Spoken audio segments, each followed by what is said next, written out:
This is the hood of a 2010 Honda Fit that I wrapped with Inozetek vinyl. I'll show you step by step in this video exactly how I did this, so let's get started. To begin with, ensure that you fully clean your hood, and I typically use a mixture of rubbing alcohol and water and around a 70-30 ratio mixture and a microfiber cloth to clean my hood. Once your hood is fully cleaned, cut a piece of vinyl big enough to cover the entire hood, top to bottom, left and right, with a little bit of excess all the way around. I typically leave at least 1 to 2 inches of excess vinyl on each side. Once I have my vinyl cut, I then like to mock up the vinyl on the hood to see where about it needs to be placed before applying it. And then once I have it there, I secure it with some magnets. And if you don't have magnets, you can use tape that is easy to remove, like blue painter's tape. With the vinyl now mocked up on the hood, I then like to trim off the excess vinyl so that I'm not fighting that later on. Next, I then peel the backing liner from the vinyl by starting at one of the top corners by the windshield. Once I have the liner started to be peeled, I remove the rest of the liner underneath the vinyl, peeling the liner low and keeping it to the hood, which reduces the chances of any particulates getting under the vinyl. With the liner now gone, I loosely fix up the vinyl by fluffing it up a little bit like a blanket to make sure everything is generally where I want it to be. Next, I then peeled off the plastic protective cap, which this particular vinyl has. Not all vinyls will have this plastic cap on it, so this step may not be necessary depending on the vinyl you are using. Once the cap has been removed, I start to glass out the vinyl using the triangle technique. And that's basically a technique where you pull in a triangular fashion, and it's a method of smoothing out the vinyl over the surface by pulling in 3 different directions, back and then outwards to the sides with your hands. This creates a smooth glass-like surface of the vinyl before laying it back down onto the surface of the car. I do this process in sections, and you can see I started with the passenger side upper corner, worked my way down towards the front bottom corner, and then towards the middle front. Once I was in the middle, I locked down the vinyl in the center of the hood by squeegeeing up towards the windshield and down towards the front center. This will effectively section the hood off into a left and right half.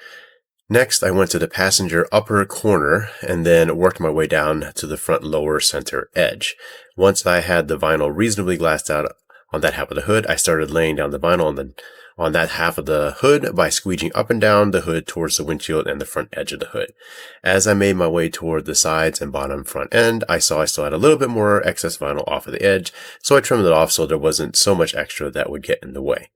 Next, I had to get to the bottom corner, and you'll see that what I have left is in a very curved area, which is difficult to apply without wrinkling unless you take measures to glass out the vinyl. Here's where I used a little bit of heat to help the vinyl become more conformable. To do this, I lifted the loose vinyl and used my heat source, in this case a torch, and if you are uncomfortable with a torch or have never used one, I recommend using a heat gun. And I used heat to heat all of the vinyl in that general region. This is to ensure that when I stretch the vinyl to glass it out, the stretch is taken over a broad surface area, spreading out the tension more evenly and not in a concentrated little area. I then applied the warmed vinyl with a mild stretch using the triangle technique down to the bottom edge of the hood and made my way from the bottom corner of the hood towards the front and the middle.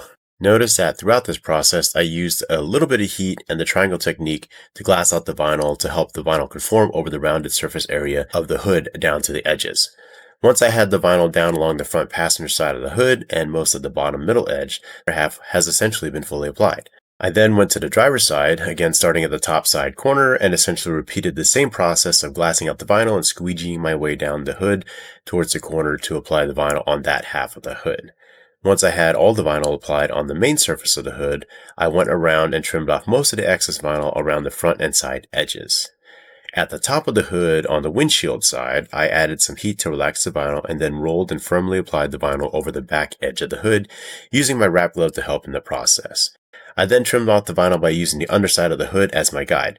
Essentially, I put the flat side of my knife blade up against the under edge of the hood and followed the hood edge as my cutting guide. I did leave some excess vinyl at the top corners of the hood to allow me to wrap those corners nicely, as I'll show you later in the video.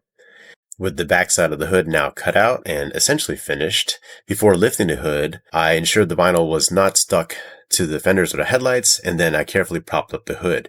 I like to prop up the hood with something. In this case, I use a small cardboard box so that the hood is not all the way up. I like the hood up just enough so that when I heat all the edges of the vinyl will relax and fall down without catching on any part of the car. I find that propping the hood up This way is a little easier for me than having the hood all the way up because I'm not that tall and it's easier for me to reach the edges of the hood.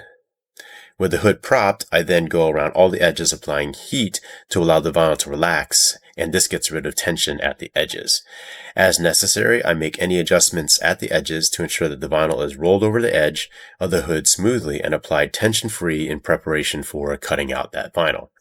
So in case you're wondering, I personally do not wrap underneath the hood unless specifically requested. This is because over the hundreds of installs I've now done, I have found that wrapping under the hood is practically unnecessary and it just adds a lot of extra time to your install. When wrapping the edges and cutting underneath, if done properly, achieves the same look of fully covered edges and is just as durable as wrapping under the edge. This is your preference or your customer's preference on which way to do it. I just like to do it this way in particular. Regardless of which way you choose, it is always good practice to ensure there's no tension at the edges before cutting the vinyl. And again, this is why I heated the edges of the vinyl to relax it, and then once it was relaxed, applied it over the edge before cutting it. And once you have all of the vinyl relaxed and applied over the side edge of the hood, it is now time to go ahead and trim it out. And you'll trim this out the same way that you trimmed out the back edge of the hood, unless you did wrap underneath, where then you would probably use the inside edge of the pinch weld underneath the hood as your guide. But in this case, I'm just holding, again, the flat side of my blade, the non-cutting side of the blade, pushed up against the underside of the hood edge, and using the hood edge as my guide to go ahead and cut the excess vinyl off of the side edges.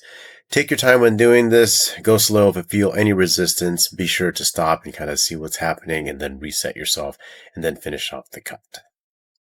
Once you've finished cutting and peeled away your excess vinyl, be sure to go back all the way around the areas that you just cut and seal down the vinyl with your hand. I usually use a wrap glove on my hand to help seal it down, as you can see me doing in the video. This will ensure that all of your edges are sealed down nice and tightly and will not fail later on.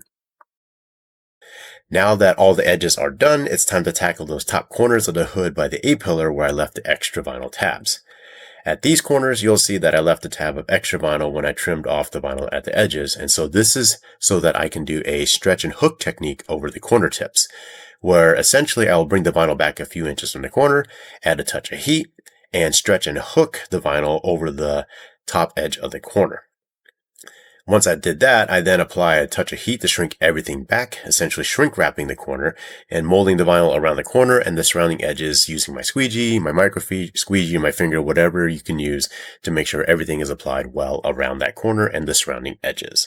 And once I'm comfortable that it is all set, I then trim off the excess vinyl by cutting directly under the corner first and then out to each side. This technique helps ensure that you have full coverage over the corner and that it looks like a painted surface. Once you have trimmed away the vinyl, seal off the edges in the corner well with your finger or squeegee and then post heat to ensure everything is set. Now do this process for the other corner, and when you're finished with that corner, the hood is now essentially done. Be sure to go over all your edges again by sealing it down with your hand, and I recommend using a wrap glove as well as some heat. Also, I like to go over the entire hood with some heat to find any areas that I might have missed. The heat will cause any air trapped to expand and show a bubble under your vinyl, which you can then address usually by pressing those out. Lastly, be sure to heat your vinyl and wipe everything down so it's nice and clean, and now your hood is fully finished and fully wrapped.